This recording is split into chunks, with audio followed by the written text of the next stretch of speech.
We have the first speaker, which is Sky Shields, who is the leader of Linz's famous basement group from Windy Hills.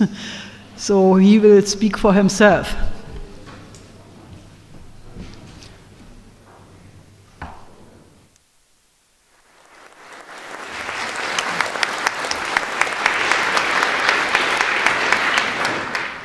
Okay, so I would like to take up the theme.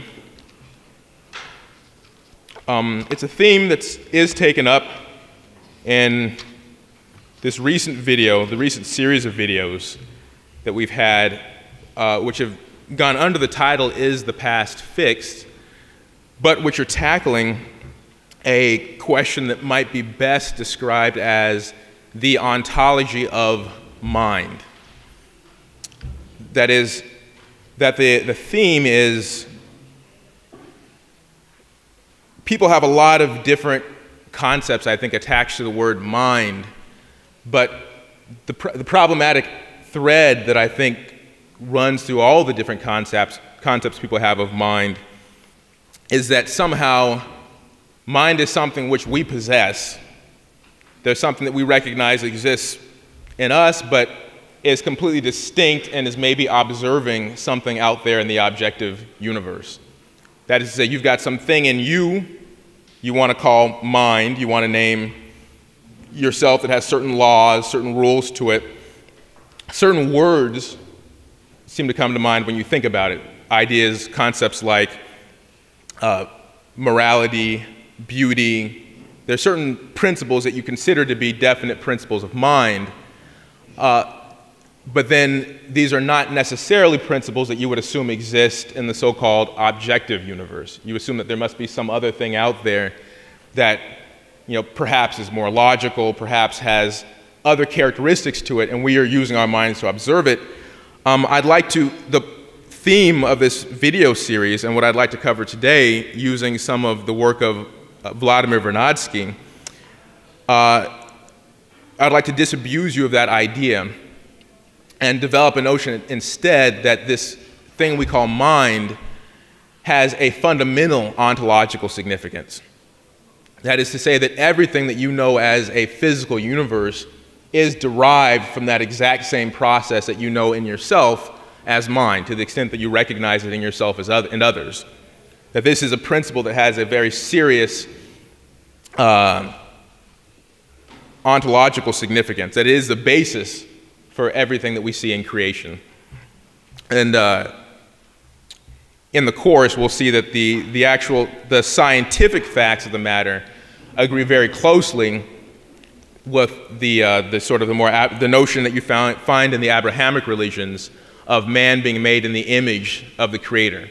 We'll demonstrate that this is actually a very rigorous scientific concept, and it's the basis for all human knowledge, and it's the basis of all human economic activity in the universe. The ability for the human species to act on the universe is based on this principle, this ontology of mind.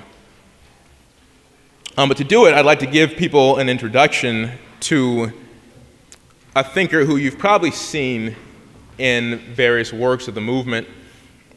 Mr. LaRouche references works in a number of different papers, a number of different locations.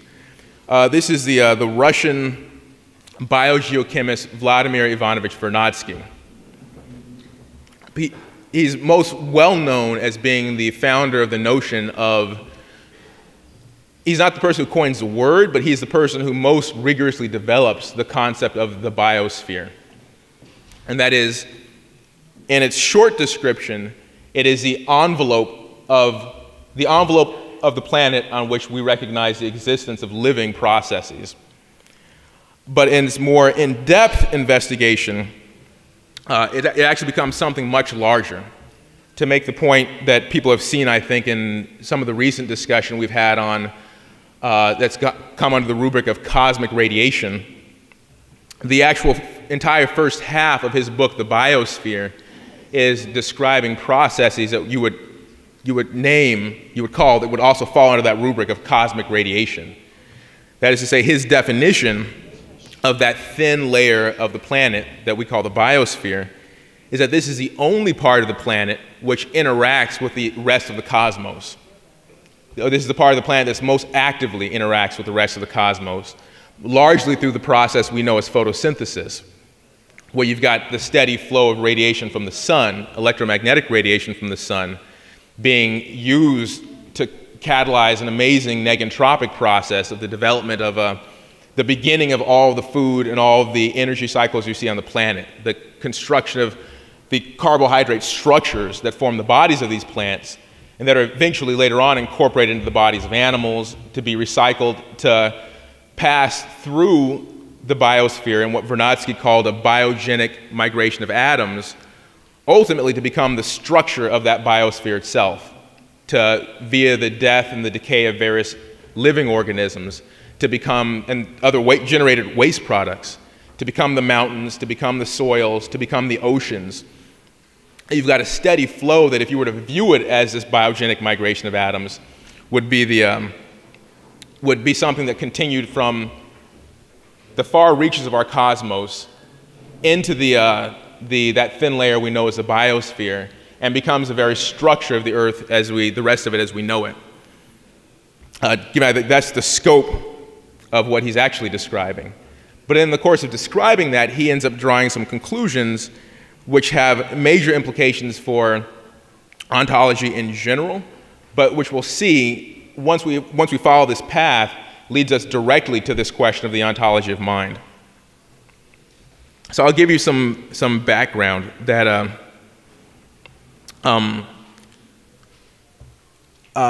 Vernadsky's life is a funny one. We've discussed this in the past. It spans a time period which it's a very unusual but very interesting and rich time period. It roughly spans a period between the American Civil War and World War II. So positions him in an interesting place. He lives half of his life in Tsarist Russia and half of his life in post-Tsarist Russia.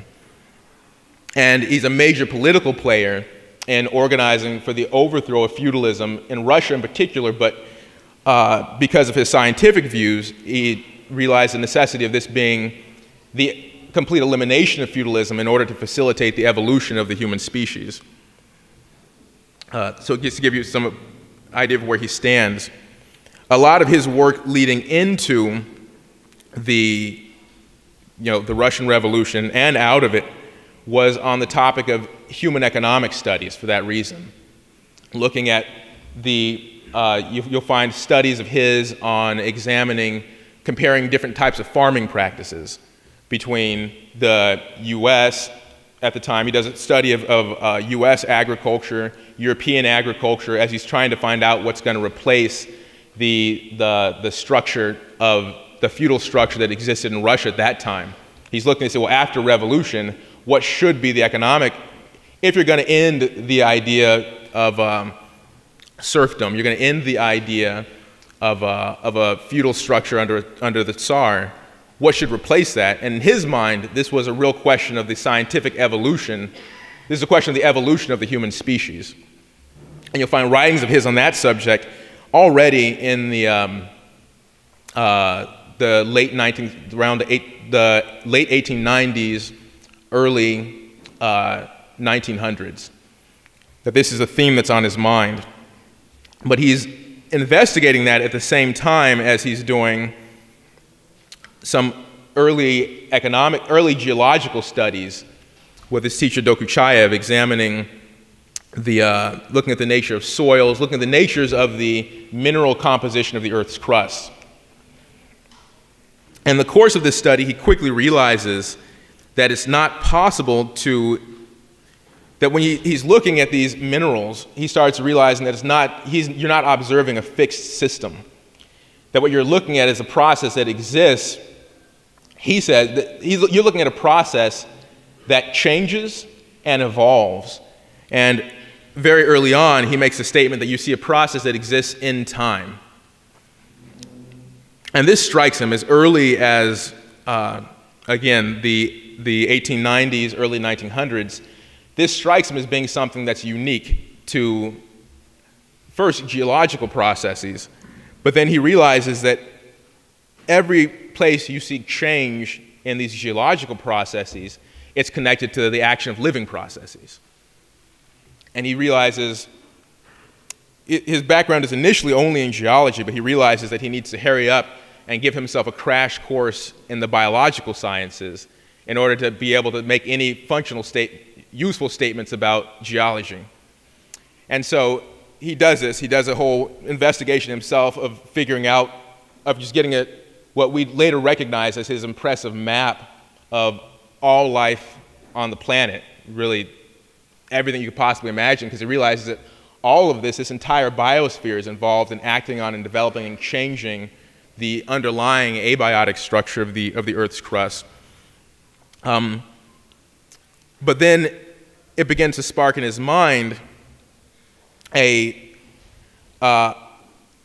from that observation of the way these biological processes operate on geological processes, makes him begin to realize that if this is true, then that earlier recognition he had about the fact that geology is a science that exists in time means that the thing that he's calling time is closely connected to the action of living processes. And in fact, he coins a term that becomes very controversial, which he calls the eternity of life. Now, this has got two interpretations at present. One is a very practical interpretation, which is not unuseful, but it's a very important thing to notice and kind of wrap your mind around, that to the extent that he can observe these changes in geological structures over geological time, every metric of change that you have to look at is something that's connected to life. Everything, from carbon dating, all of your dating methods in your geological strata depend on living processes.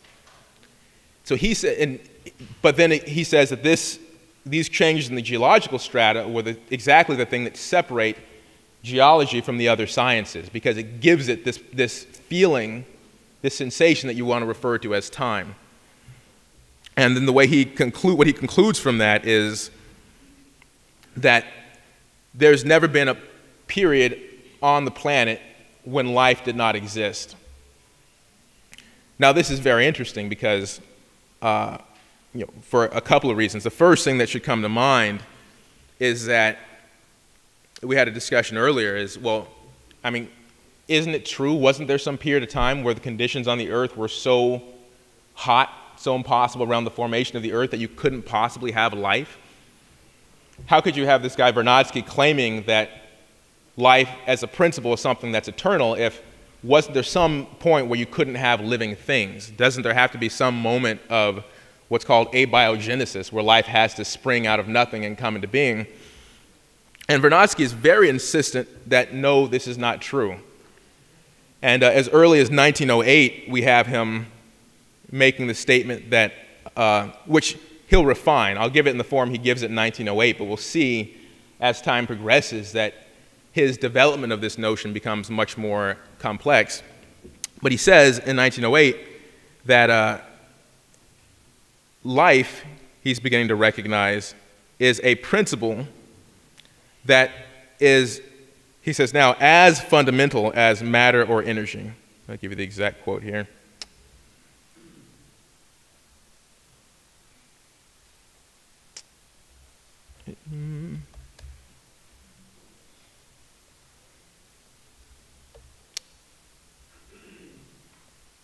Oh, we won't have that one. I actually don't have.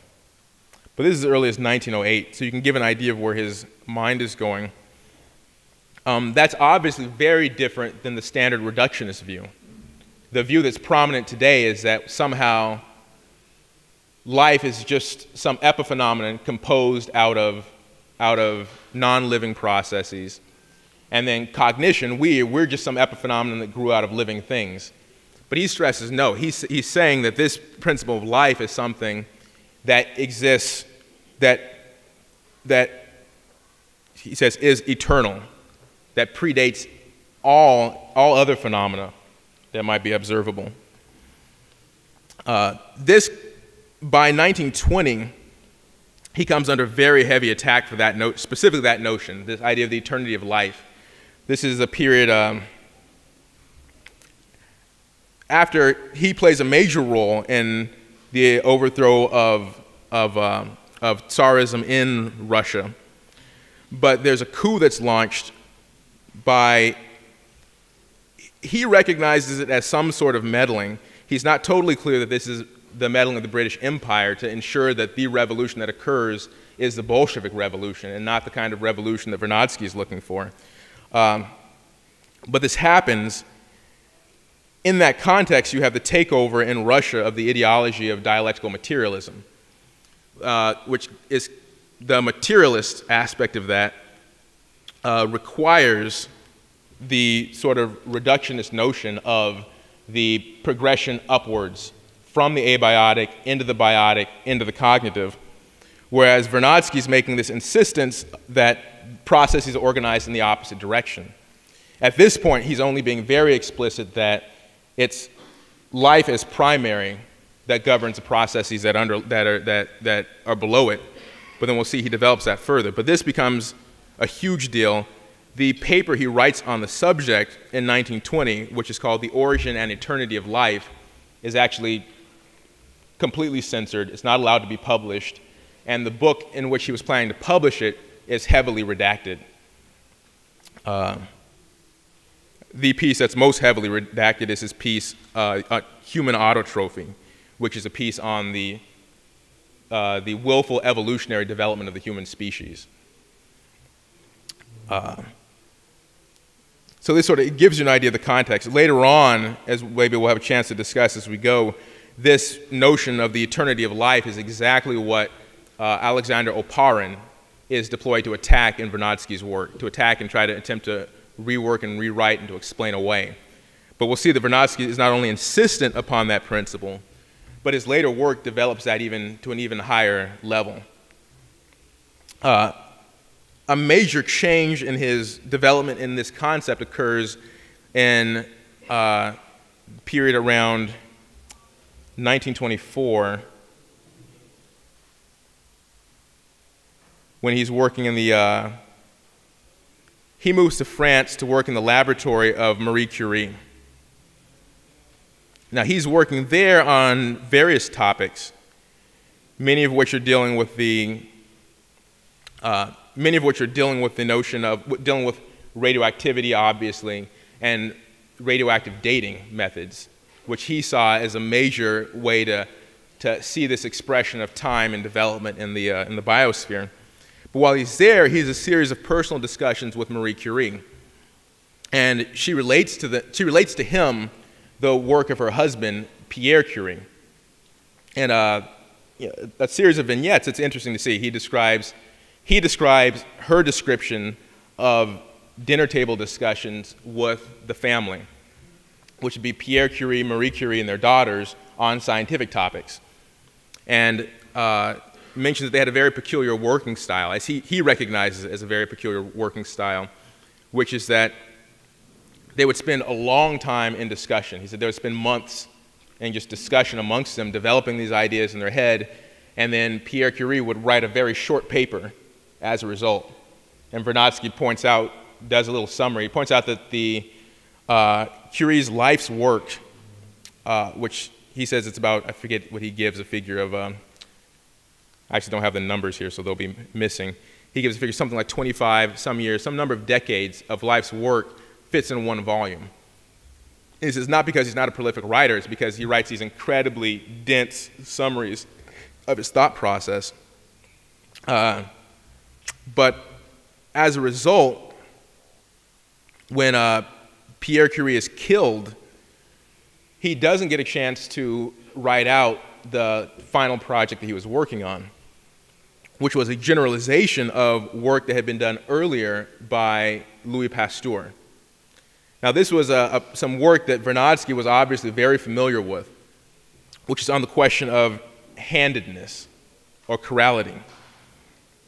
Now this was Pasteur's observation that there was a distinction between the same chemical compounds when they were produced the exact same chemical compound, which is chemically identical, meaning that it undergoes the exact same reactions, is produced in the exact same way in each case.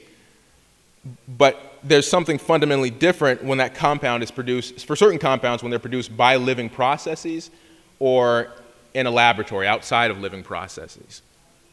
And that difference is expressed in the ability of these compounds to rotate a plane of incident light. If you have light that's polarized to oscillate in a specific plane, certain compounds produced by living processes would exhibit an ability to rotate that plane of light, whereas the exact same chemical compound produced outside processes could not. And again, I'd like to stress that these, in other respects, these compounds are completely identical. They're completely chemically identical, but somehow their relationship to light changes on the basis of their being generated or not generated by living processes. Now, Curie saw this as an expression of a much more broad principle of symmetry. And he had discussed this, Pierre Curie saw this, and he discussed this in work with his family, in Marie Curie. Vernadsky found this very exciting, and in particular, he said that he was excited about the universality of this principle of Curie's. And in particular, it had two expressions. One is a quote that became very fruitful in all areas of investigation later on, where Curie notes that a dissymmetry is an event. Now you say, what does he mean by that? A dissymmetry is an event. I can give you a mental image which would help. If you were to picture in your head right now a rotating sphere. Now imagine that we're talking about a perfectly geometric sphere with no external markings. So if it were perfectly geometric, no external markings on it, would you be able to register that that sphere was rotating? And in fact, could you even give a meaning to rotation if it were perfectly geometric, no external markings to it?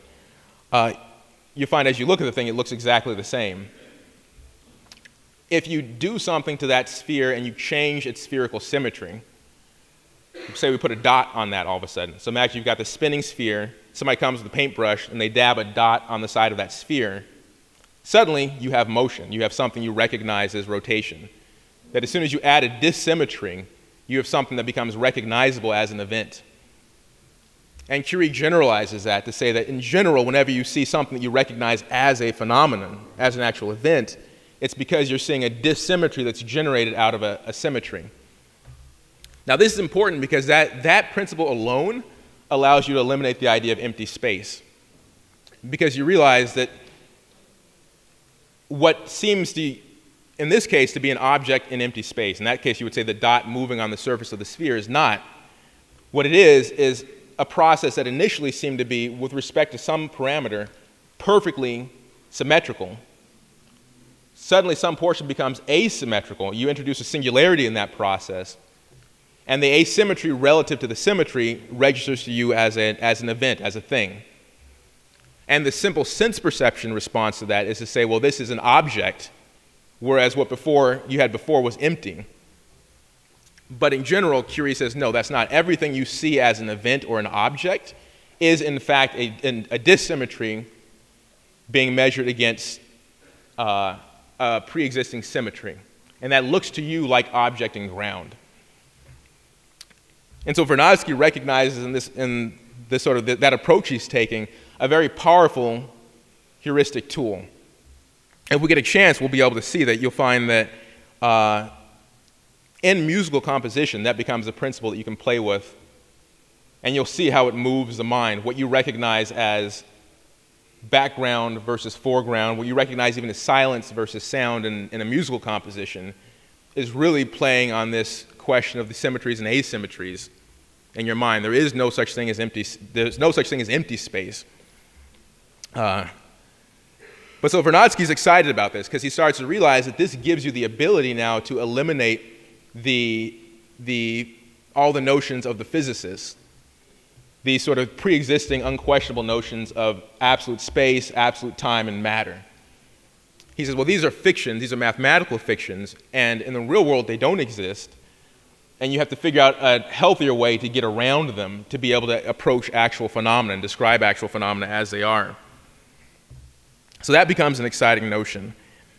But then he's also taken by the second element that's often called Curie's principle, which is that the symmetry of an effect must be contained in the symmetry of the cause. And so you ask, well, what exactly does that mean? Curie has famous examples of it. The most famous example is Pierre Curie and his brother, their discovery of the phenomenon of piezoelectricity. Now, it's not, should be known, people may or may not be aware that their discovery of piezoelectricity, that is the ability for certain crystals, when compressed, to generate an electric current, their discovery is based entirely on considerations of symmetry, of recognizing what pre-existing symmetry exists in a crystalline structure, and upon its compression, what sort of changes in symmetry are you observing? What occurs as a result? And do the induced symmetries, do they or do they not agree with the symmetry of an electric field, of a generated electric current? And on that basis, he's able to determine, first predict that the phenomenon of piezoelectricity will occur, but then also be able to determine in what material could that phenomenon be generated. And it's premised on the idea that you can get the symmetries to agree between the electrical current and its associated magnetic field and the crystal itself. And Vernadsky hears this in his discussion with Marie Curie and then in his own reading of Pierre Curie's work, but then he connects that to an idea that was already dear to his heart, which is this question of there not being any observed abiogenesis. The idea, what he calls the principle of Redi, that life always comes from life. That is to say, you never see the spontaneous generation of a living process. In the history, what he observes in the history of the biosphere, you see the steady emergence of life from life from life, typically expressed as organism to organism. But we'll see that can become more, with the symmetry principle, it's going to allow him to expand this notion of life much more broadly than even that simple description allows. But what he does see also is that this peculiar symmetry that you see with the handedness, he goes back now and looks at the work that Pasteur had done on the ability for certain compounds, when produced by living processes, to be able to rotate the plane of light, a plane of light as it passes through them. And he starts to realize, well, there seems to be here an intrinsic handedness in the process itself. Pasteur himself had already concluded that this was a form of handedness that had to exist in the very, very small, that this was not some property of the compound in the large. I'll give an example. It was already known that certain crystals could rotate a plane of light when light was shown on them. For instance, quartz crystal. Crystallized quartz, if you shine light through it, is capable of taking a plane of polarized light and then rotating that as the light passes through it. But if you liquefy the quartz, or you convert it into glass, the form that we often see it, in its liquid form or in solution, it loses that ability to rotate the plane of light. So you're able to conclude from that the rotation of light in the case of quartz has something to do with the crystal structure itself. But then, in the case of these living products, like the famous example we've discussed in a video on this subject on the website, is a case of tartaric acid. In the case of living processes, the plane of light is rotated in solution by the liquid itself, which means in Pasteur's mind that this is not something, so no matter how you change the structure of the liquid, it'll continue rotating the plane of light as the plane of light passes through it. So in Pasteur's mind, this is a product of the solution in the very, very small. This is something about a handedness to the geometry that goes into very, very small. He calls it molecular dissymmetry. Vernadsky takes a look at that and says that there's that thing that Pasteur is calling molecular dissymmetry is actually an expression of something much more fundamental. And remember, he's coming from the standpoint that he recognizes life as being an actual independent, active principle in the universe, a fundamental one. So what does he do? He takes that. He begins a discussion that he begins tossing these ideas around. They develop really to their peak in the period around 1929, 1930, 1931. In 29, he begins a correspondence with a mathematician, but a very interesting mathematician named N.N. Luzin, Nikolai Luzin. It's interesting because Luzin is part of a very specific mathematical school in Russia at the time. It's a school that includes Luzin, another figure named Pavel Florensky. There's a number of these folks who, this I won't give as an endorsement necessarily, but to give you an interesting idea of where their mindset is, people who were opposed to dialectical materialism because they were opposed to the concept of continuity as being primary in philosophy. And they stressed that there'd become an over-obsession in mathematics in particular with continuity and continuous processes. And so the discussion amongst themselves in this group is that real processes are at their heart, at root, discontinuous. And in their discussions, you'll find that they discuss in particular political processes and social processes do not occur by some kind of gradual social evolution, that they occur of necessity by discontinuous leaps, they occur in revolutions. And so they stress that any kind of mathematical study that's not taking discontinuity into account is something that's problematic. Florensky, for his own part, goes so far as to say that he thinks that it has a net effect of separating man from God because of man's preoccupation with the necessity that things must continuously follow from what came prior. So we'll take that as that's simply to give you some context. And between them all, they form a group which was heavily opposed to the reigning ideology, the materialist ideology in dialectical materialism. Florensky himself is later executed. Luzin, in a major event in the early 30s, becomes a target for execution, which is eventually stopped by Vernadsky, groupings around Stalin and other people. But it becomes a very, I'll get into some of that and what's come, but this is just to give you a flavor of what the discussion is. So this is who Vernadsky writes to, asking him about this question of handedness. What he says is, he sends Luzin a copy of Marie Curie's book that she writes on, it's a biography of Pierre Curie written by Marie Curie. Vernadsky sends this to his friend Luzin, and he says, look, I'd like you to take a look at this, and I want you to tell me, based on, this 29 is simply, look at this and tell me your thoughts on this. I'd like to know from your standpoint, is there any mathematical or geometrical significance to this question of handedness in living processes? That discussion may end up becoming taken up in person between Vernadsky and Luzin between 29 and 37, but the next letters we have between them are in 37. But before I get to that, I'd like to discuss some developments in between.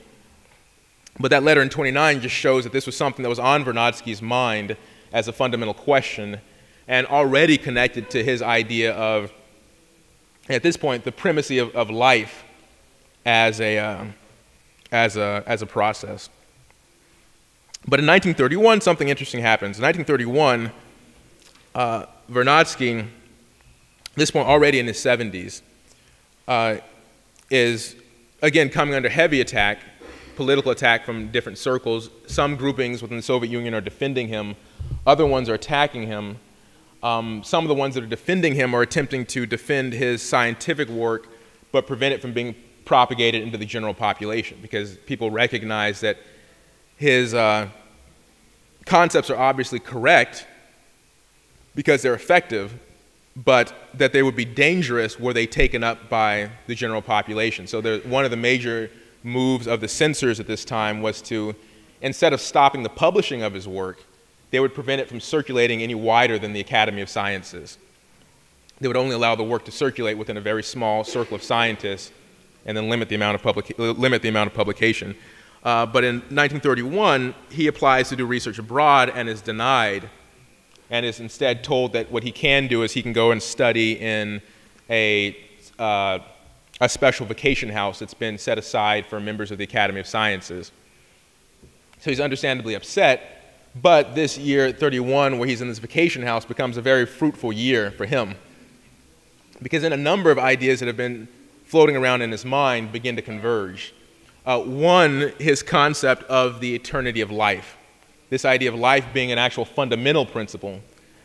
But then that combined with the notion of symmetry, as he had discussed it with Marie Curie from the works of Pierre Curie, and this combined, though, with certain other clear properties that he recognized. One is he recognizes the creative nature of living processes, that they express a very clear anti-entropy, where the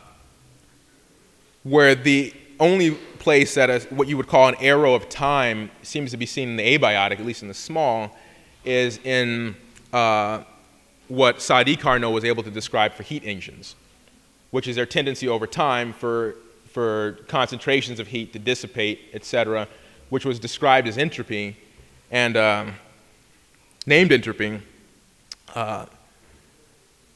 And he makes the point, it was erroneously attempted to be applied to the whole universe by Clausius. He says Vernadsky makes the point, that was an invalid attempt to generalize it. Nothing experimental demonstrates that. And in fact, as Vernadsky will show, when you're talking about the whole universe, it's going to have a characteristic which looks much more like a living process than anything else.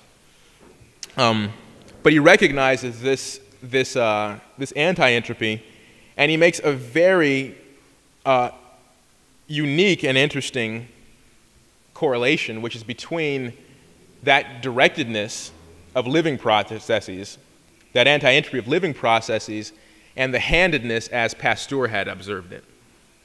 And he says, well, what we're seeing here in the case of the living processes is a handedness of time. And then in his writings, he says, well, of course, this makes sense because it was actually an arbitrary division that was done by Descartes and Newton to separate space and time into distinct things. In fact, you only have one phenomenon here, which is you would call space-time, but really physical space-time. It's a process.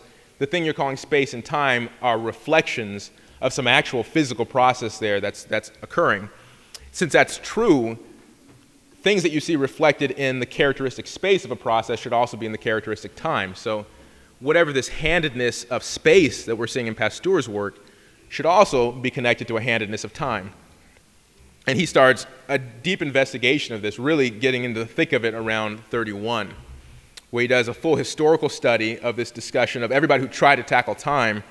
And he concludes that is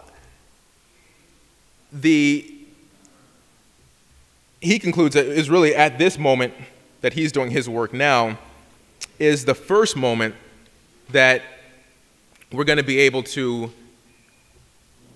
that the greatest fallacy up until that point was has been the idea really imposed by Newton that time and space are some sort of absolute that are not subject to be studied by the human mind, that these are something that you're supposed to take as a priori and not be able to question. He says, well, that's clearly wrong. He said, that's something that the mathematician may think, that's something that even the physicist may think, but it's not something that the real scientist, the naturalist, has a liberty to think.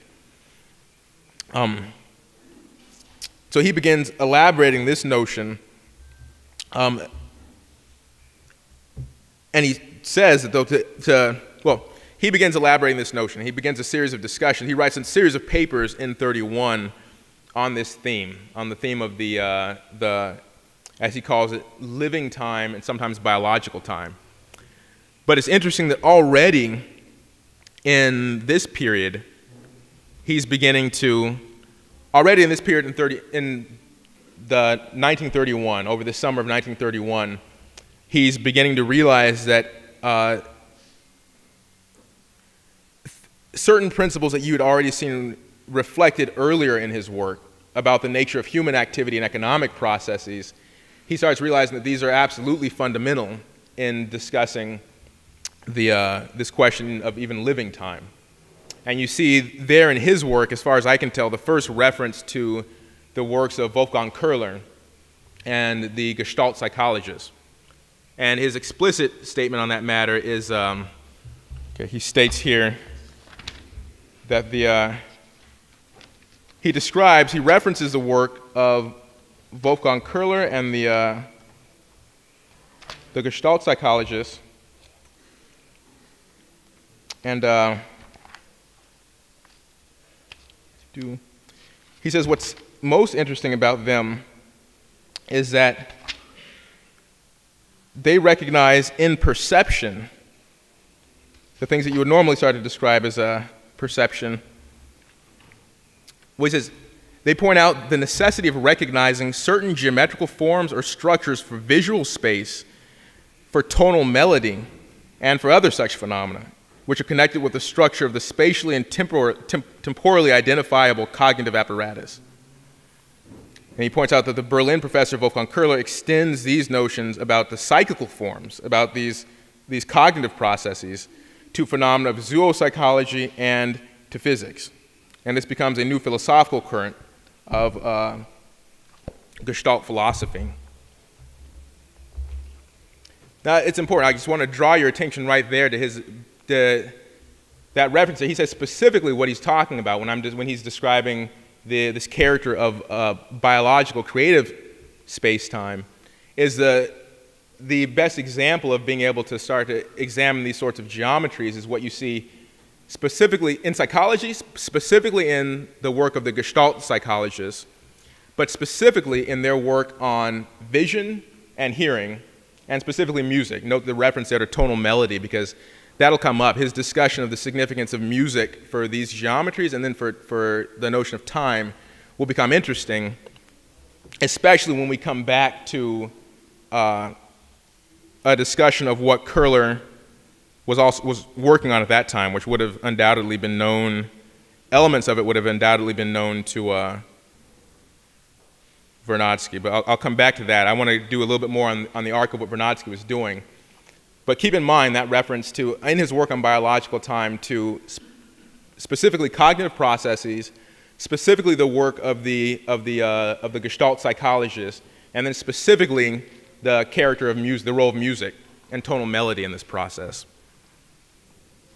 But that's 1931. You see that reference, and you find references. I know of one other reference at that time to Köhler's work, which is in his notes, being prepared around the same period. So that develops. And a number of other things begin to happen. He publishes those papers. He comes under heavy, heavy attack around in 1931 as a result of that. I should add, in January of that year, he'd already come under fire. In the magazine Bolshevik in that year, in January, there was an article that was published which was called Subversives in Science. And it was one of these clearly things that, to get to how the process worked, you'd have these sort of moments of just riling up the population. You build this fever, you build a rage in the population into a fever pitch with the intent of targeting certain specific individuals, and usually they would meet with very bad ends. And at this point, Vernadsky had been attacked. He had never made a secret of his own attacks on dialectical materialism, and he'd been attacked publicly for this before, but this one had a particularly sharp edge to it. And he was put on a list with a number of other scientists, a very short list, with a number of other scientists, among whom was Alexander Gurvich, for the record, of scientists who this article in Bolshevik magazine claimed were using their scientific work and using their positions to draw political and philosophical conclusions. And I will make the point, he most certainly was using his scientific work to draw political and philosophical conclusions. And this was sort of a, I think this was a moment of clarity on the part of the enemy at this point. But he was singled out for attack. In that context, he still wrote what he was writing on this further development of his anti-reductionist work on life and extending it more explicitly into cognition in 31, and published it. Presented it actually at the that fall's session of there's a session they had at the Academy of Sciences, and he gave a speech on this, what he called the problem of time in contemporary science, where he included his work on life, he included the reference to the Gestalt psychologist, and he included the reference to music in particular. This came under fire from A.M. de Boron, who at the time was sort of the watchdog for dialectical materialism. He was the Soviet, he was the philosophical defender of dialectical materialism. He was the person who would be assigned to try and attack you for being a subversive, and attack Vernadsky he did. He launched a massive, scathing attack. It was very vicious, but everybody also recognized, it was sort of universally recognized that it lacked content. Vernadsky, again, in his 70s, responded. Now, this was, again, I'm going into this just to give you, the sense of what the context was. This was a very sensitive situation. I mean, to draw other people who had come under this kind of attack had been exiled and or killed. That was clearly what some people, whoever de Boron was connected with, were lining up Vernadsky for. So it was important that he handle this well. And he writes a response, which I won't go into, but he writes a large public response and launches a very sharp counterattack on de Boron, and in it emphasizes his importance, Vernadsky's own importance for Soviet science and the maintenance of the Soviet Union, and really lacerates de Boron for attempting to stop scientific progress with this attack for his uneducated ideological reasons. And when you see de Boron's response after that, he actually puts de Boron on the defensive, which is very nice, and de Boron backs down with begins nagging somewhat after that, but then backs down in that series of attacks. But now this frees Vernadsky up to do some other work, and he starts building networks to broaden this notion that he's been working on, this concept of a term. He borrows a term from that Pierre Curie used, that Marie Curie told him about, this states of space. So he continues his work on what he calls the states of space. But then he stresses everywhere he writes it, what he means when he says that is, he's referring to this physical space-time. So in what follows, I will often use the word space. In what follows, almost every time I use the word space, unless otherwise specified, I'm referring to a physical space-time, and he's clear on that himself. This is, again, most explicitly after this 31 period, where you've got his explicit work on time being carried out. So then in 1933, Vernadsky, then in his 70s, he meets in 30 he'd already met. He had met, in 1933 he meets with, in his diary he describes meeting with a 23-year-old researcher named Gauza, Georgy Francevich Gauza.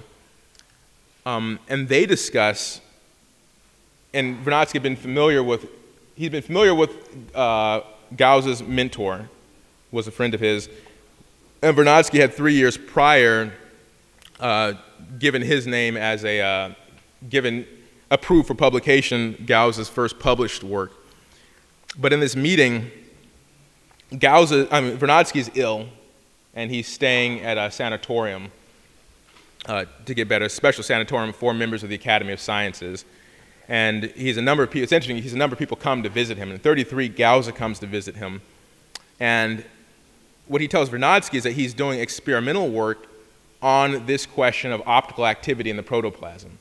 That he's taking up the questions that Pasteur had posed on the optical activity of protoplasm experimentally. And Vernadsky becomes very excited, and he is thrilled this is taking place, even goes so far as to offer Gauze a position in his laboratory, because Vernadsky sees in this the potential to extend experimentally his idea that, as he begins to word it around this time, that the principle that governs living processes is something that lies on a much more fundamental level than space, time, or matter. That this is something that space, time, and matter are a process that they're a reflection of. These are simply projections of something much more fundamental. So he offers Gauze a position. Gauze does not take it, but he agrees to research and publish things for the laboratory. The only reason Gauze doesn't take it is because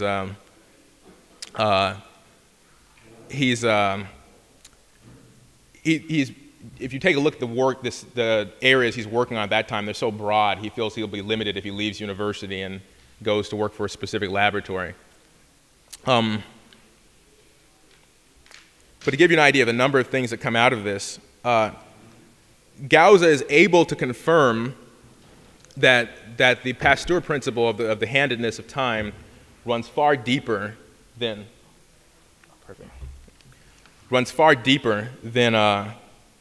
this Pasteur principle runs far deeper than had even been suspected prior with just the optical activity.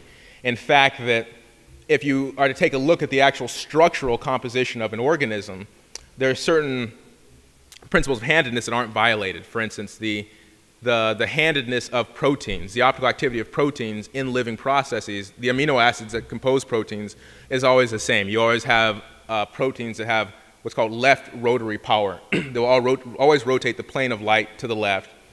The sugars that are involved in the construction of living processes will always have right rotary power. They'll always rotate the plane of light to the right. And he does a lot of interesting work.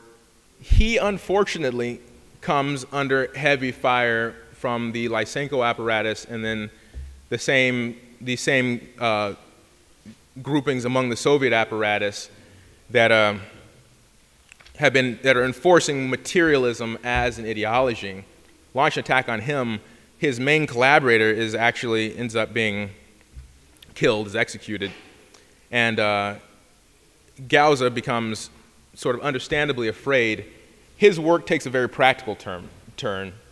He continues working with Vernadsky, and Vernadsky never leaves the direction that he's on.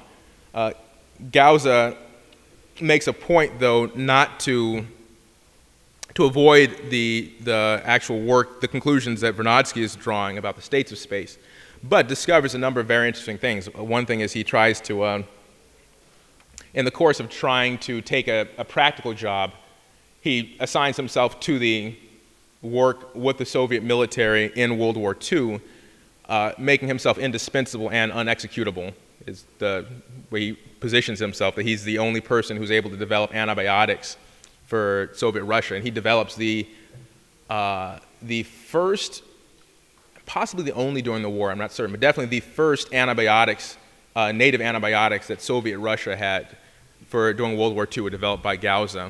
But an interesting spin on the story is he finds out that it's a naturally produced antibiotic that has a capability of rendering bacterial cell walls permeable and causing them to eventually just simply disintegrate. And he looks at their structure and he breaks down the amino acid structure of the antibiotic, and he finds out that it contains exactly one amino acid with its mirror, which is mirrored in the opposite direction as that which should be required for living processes. Every other occurrence of that amino acid when it's in the organism is left-handed. In this one case, in the antibiotic, it's right-handed. He experimentally switches the hand and turns it back left-handed, and it ceases to be an antibiotic. So he's able to demonstrate that the antibiotic characters of this thing is connected closely to the nature of handedness in the antibiotic. A whole class of these antibiotics are developed. They're called, remember the name? I think Gramicidin S for Gramicidin Soviet.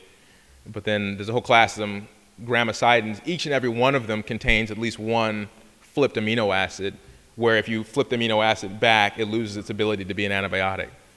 So then you started realizing, despite the fact that he ceases to draw some of these more profound conclusions, he is able to conclude that this principle is a deep-running principle. Now we know that shows up in a number of different places. I'll just give like a list so people know that it's true that living processes are uniquely sensitive to the handedness of the chemical compound.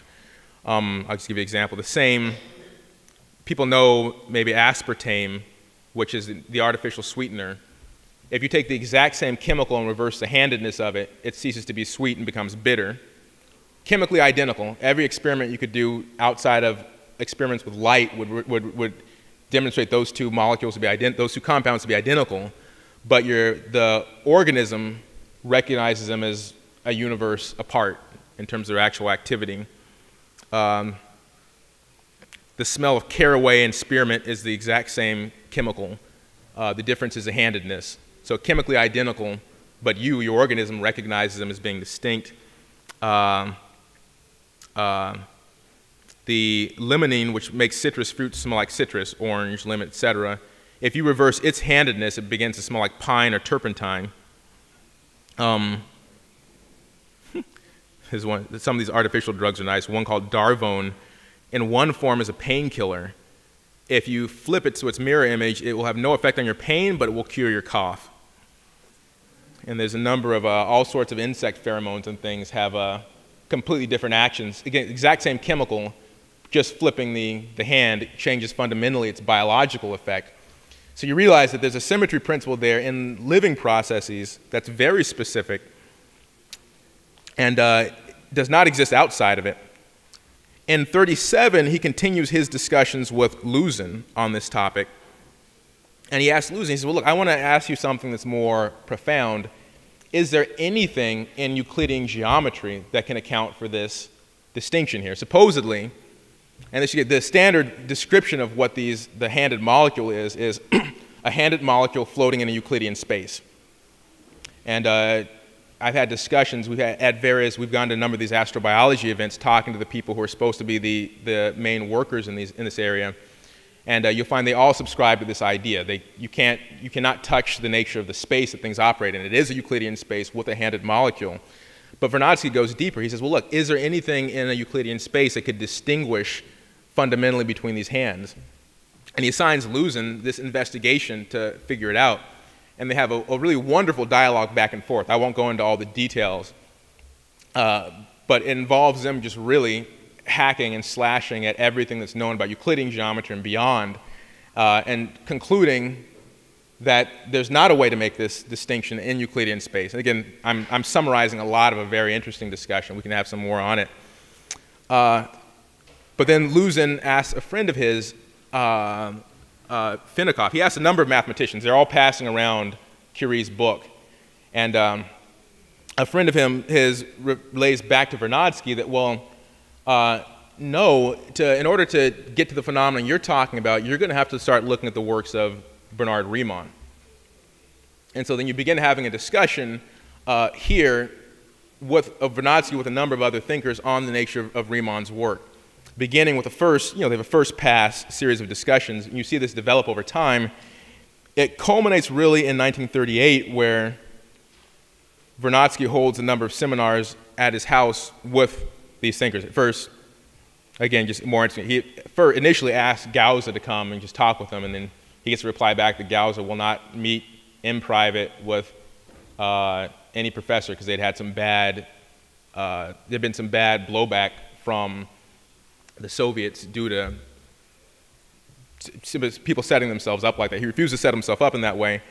But later on, Vernadsky was able to call together a larger meeting, including ends up with Gauss, another histologist. It essentially becomes two mathematicians. Sounds like we're setting up a joke. Two mathematicians, two physicists, and two biologists, and Vernadsky. Each of the two biologists are experts in the handedness in living organisms. Gauss and another thinker.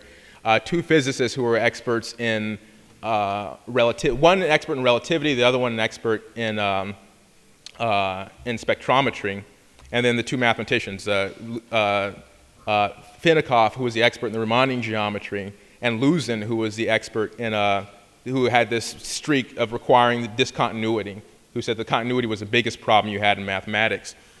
And they have a number of discussions. Again, I'll just summarize the conclusion. These conclude with Vernadsky's conclusion in 38, what becomes the second in a series called The Problems of Biogeochemistry, that living processes express a distinct physical space-time, and that distinct physical space-time has to be of a Riemannian character. And again, there's a lot in this,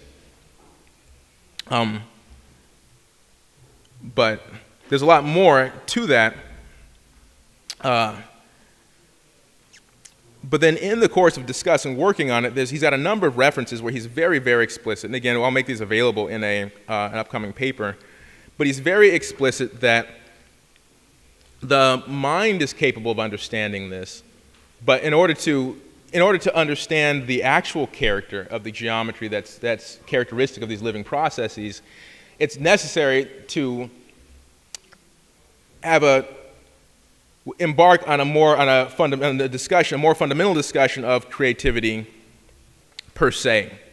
And you see a lot in his diary entries, him discussing the fact that likely the model that we're going to need to look at in order to look at the sort of phenomena, the space-time phenomena I want to look at here, is going to be the one that you find in the compositions of Bach, Mozart, and Beethoven.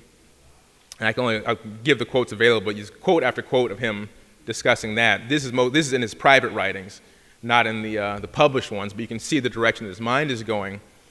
It's significant that he's doing this at the exact same time. This is almost exactly coincident with the time period where you see Einstein coming to some of the same conclusions. He makes an explicit statement in a dialogue he has with Planck that some of the phenomena that are being run into in physics, the quantum phenomena, can only be addressed from the standpoint, he says, specifically of a Bach fugue. So you start realizing this theme is coming up. In that context, I'd like to go back and then remember that Vernadsky had started looking at Köhler's work on sight and sound, and realized that Köhler had been in a dialogue prior, and at that time and prior, with Max Planck, who Einstein was in his dialogue with, on exactly that theme, on the nature of the character of creativity as it expresses itself in music and in psychology for physics. I'm actually going to leave it at that point, because that's frankly sort of the most honest thing that we could do here, because things actually are left at that point right now that, to give you an idea where things stand, Vernadsky never finished founding the science that he wanted to found on that topic. There's an amazing body of work, and we want to assemble it so people can see what it is, but it was left unfinished. The threads that are required to be pursued there are very clear, though, on the investigation of creativity per se and its expression in the anti-entropic nature of living processes. That's going to have a very specific geometric characteristic that'll be reflected in the space-time of the process. All that's clear, but what's left to be done is going to require the work of people with sort of the expertise in the right areas, the right sort of